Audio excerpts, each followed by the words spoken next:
আমন্ত্রণ সংবাদ রাতে, সঙ্গে আছি আমি শারমিন নাসি। রহস্যের জন্ম দিচ্ছে সাংবাদিক তুহির হত্যাকাণ্ডের ঘটনা।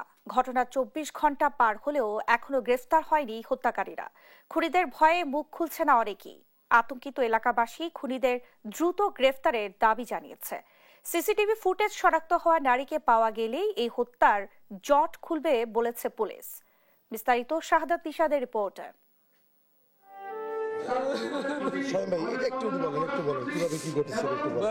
এই কান্না সহকর্মী হারানোর বেদনা। একসঙ্গে ছিল দুই বন্ধু। কিছু দুর্বৃত্তের হাতে সাংবাদিক তুহিন নির্মমভাবে খুন হওয়ার বর্ণনা উঠে আসে বন্ধু শামীমের কণ্ঠে। তুহিন আমার সাথে, তুহিন আমি ওরা যখন অস্ত্র বাড়ি করছে, আমি দৌড়তেছি এইদিকে, ও দৌড়তেছে এইদিকে। তখন আমি দৌড়তে অনেক দূরে গেছি, যে কি না কি হয়ে গেল হঠাৎ করে। তৎনগত আমি পরে ব্রিজের নিচে যাই দেখি যে এদিকে তুহিন ভিডিও করার কারণে পরে দোকানে ফালাইয়া ঘুমাইতেছে। বৃহস্পতিবার রাতে গাজীপুরের চান্দনা চৌরাস্তায় এক নারীর সাথে বাগবিতণ্ডার এক পর্যায়ে স্থানীয় বাদশা মিয়াকে কুপিয়ে জখম করে কয়েকজন যুবক। সে ঘটনার ভিডিও ধারণ করায় সাংবাদিক আসাদুজ্জামান তুহিনের উপরও নেমে আসে সন্ত্রাসীদের নির্মমতা। হত্যা করা হয় নৃশংসভাবে।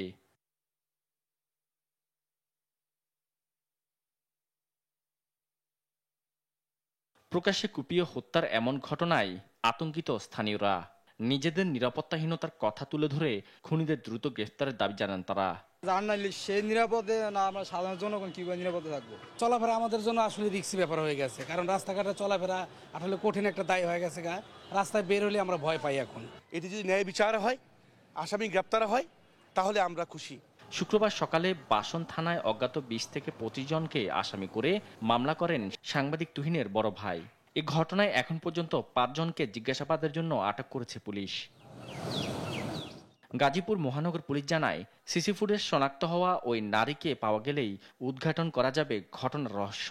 ঘটনাটি পরিকল্পিত কিনা সে বিষয়েও অনুসন্ধান চলছে।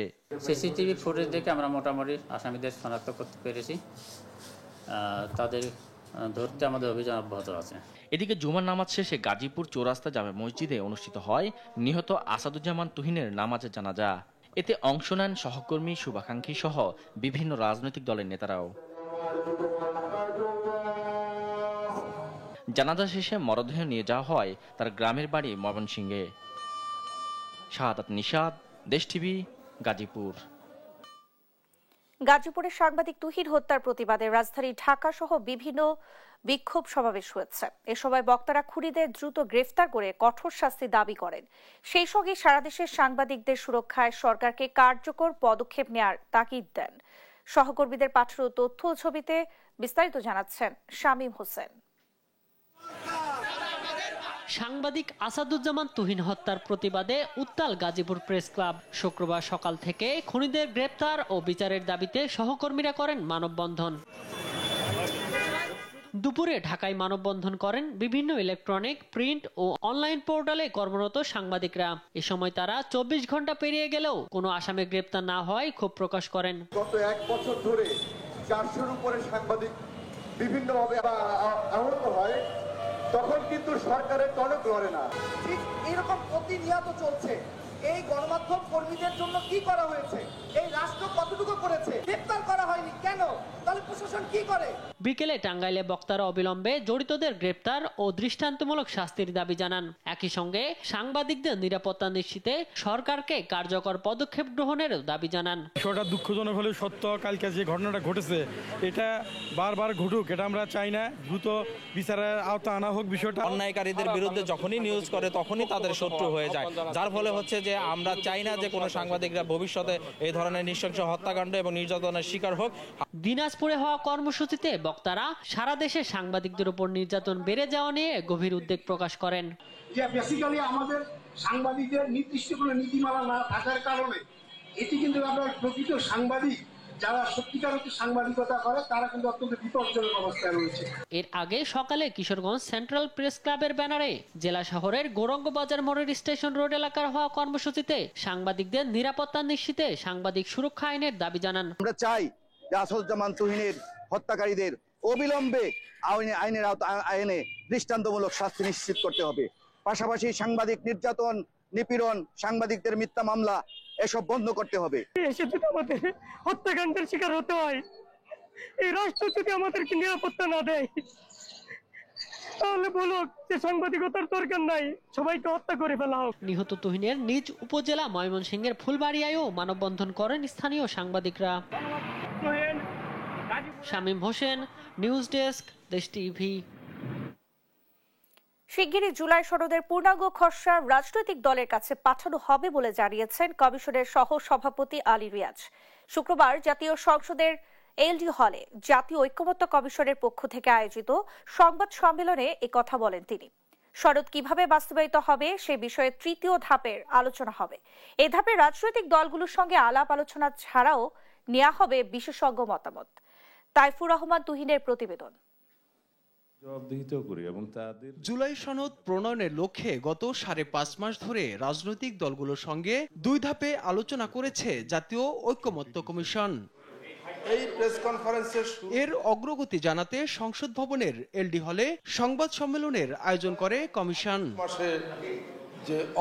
শুরুতেই কমিশনের কার্যক্রমের সারসংক্ষেপ তুলে ধরেন সহসভাপতি ডক্টর আলী রিয়াজ। 25টি সুপারিশের ব্যাপারে রাজনৈতিক দল ও জোটসমূহের মত পার্থক্য এতটাই ব্যাপক যে এসব বিষয়ে আলোচনায় অগ্রগতির সম্ভাবনা নেই। জানান কয়েকদিনের মধ্যেই খসড়া রাজনৈতিক দলগুলোর কাছে পাঠানো হবে। প্রস্তাবিত খসড়ার বিষয়ে অনেকগুলো দলের মতামত পাওয়া গেছে। এই সব মতামতকে সন্নিবেশিত ও সমন্বয় করে আগামী কয়েকদিনের মধ্যেই একটি পূর্ণাঙ্গ খসড়া কমিশনের পক্ষ থেকে রাজনৈতিক দল ও জোটসমূহের কাছে পাঠানো হবে। এরপর জুলাই সনদ বাস্তবায়নের প্রক্রিয়া নিয়ে শুরু হবে তৃতীয় ধাপের আলোচনা। আগামী সপ্তাহে বিশেষজ্ঞদের সঙ্গে এরপর রাজনৈতিক দলগুলোর সঙ্গে বসবে কমিশন। স্বাক্ষরিত সনদের বাধ্যবাধকতা নিশ্চিত করা এবং বাস্তবায়নের পদ্ধতি কি হবে তা রাজনৈতিক দলগুলোর সঙ্গে আলাপ আলোচনার মাধ্যমে নির্ধারণ করা দরকার। সেই লক্ষ্যে কমিশন এই বিষয়ে বিশেষজ্ঞদের সঙ্গে আগামী সপ্তাহে আলোচনা করবে। ওই আলোচনার আলোকে রাজনৈতিক দলগুলোর সঙ্গে পরবর্তী পর্যায়ের আলোচনায় বসবে কমিশন। এর আগে রাজনৈতিক দলগুলোর একমত হওয়া 18টি সুপারিশ পূর্ণাঙ্গভাবে এবং 12টি আংশিকভাবে বাস্তবায়ন করেছে সরকার, জানান doctor Ali Riaz.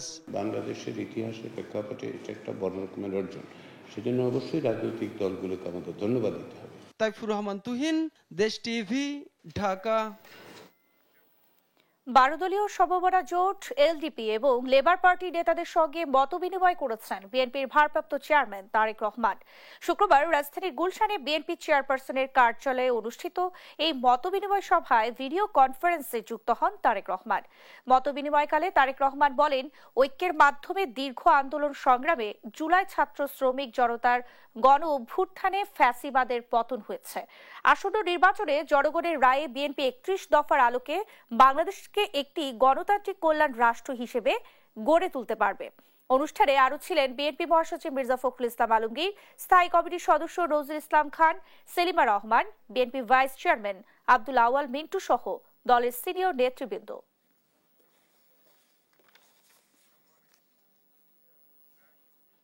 Asian cup বাছাইয়ে পূর্ব তিমুরকে বড় ব্যবধানে হারিয়ে টানা দ্বিতীয় জয়ে উচ্ছ্বসিত কোচ পিটার বাটলার। সাগরিকা আফ-ইদাদের পরের ম্যাচ দক্ষিণ কোরিয়ার বিপক্ষে। বাঁচা মরার সেই লড়াই নিয়ে চিন্তিত কোচ বাটলার জানালেন, কোরিয়ার বিপক্ষে খেলতে চান নিজেদের সর্বোচ্চটা দিয়ে।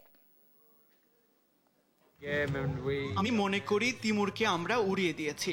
যদিও শুরুর 10 মিনিট একটু অগোছালো ছিলাম, তবে সময় গড়ানোর সাথে সাথে বেড়ে উঠেছি, আধিপত্য দেখিয়েছি। পাসিংগুলো এবং বিশেষ করে সেট পিস থেকে কিছু গোল করতে পারলে গোল ব্যবধান আরো বাড়ত। এখন আমাদের প্রতিপক্ষ দক্ষিণ কোরিয়া। আমি শুধু আশা করি এই টুর্নামেন্ট থেকে মেয়েরা কিছু শিখবে। যখন আমরা কোরিয়ার বিপক্ষে খেলবো, আমি মনে করি ম্যাচের ফলাফল যাই হোক না কেন, ম্যাচটা আমাদের জন্য গুরুত্বপূর্ণ।